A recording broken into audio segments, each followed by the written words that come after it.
Pero pakiramdam ko talaga may nagmamasid sa aming dalawa. Kaya lumingon ako ulit at nakita ko nga may kulay itim na nakatago sa may talahiban. Tinitigan ko pa ito ng maigi kasi hindi ko matukoy kung tao ba ito o kung ano man siya. Nagulat na lang ako na bigla itong dumilat. Napatakbo agad ako papunta kay Miguel. Ngunit wala na siya doon. Miguel! Miguel! Asan ka?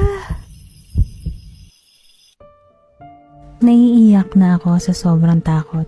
Hindi ko alam kung sisigaw ba ako o hindi kasi iniisip kong baka may ibang makarinig sa akin at hindi si Miguel. Hindi ko alam kung ano ang gagawin ko. Bigla akong nakarinig ng yapak sa likod ko.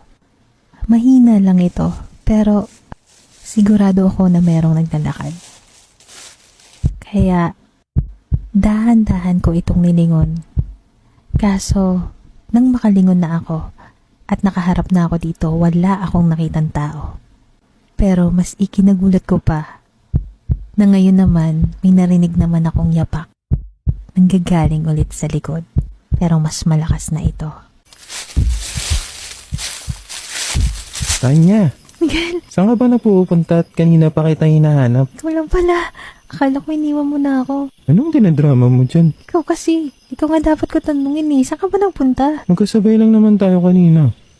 May nakita kasi uli akong bahay dun. Ha? Saan? Dun? Sa unahan lang. Pero, teka, ano ba sinisilip mo dyan? May narinig kasi ako naglalakad dito kanina. Baka naman ako lang yun. Hindi. Mahina yung lakad niya. Kaya sigurado ako na hindi ikaw yun. Ang ingay kaya ng lakad mo. Pinintasan mo pa ang lakad ko. Tara na nga.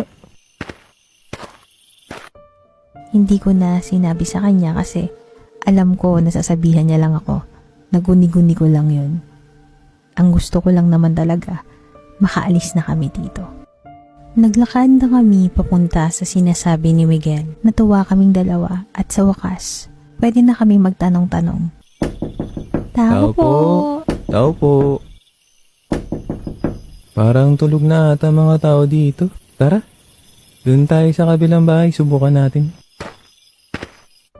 Kumatok pa kami ng kumatok. Kaso, sa mga bahay na magkakalapit, walang sumasagot ni isa.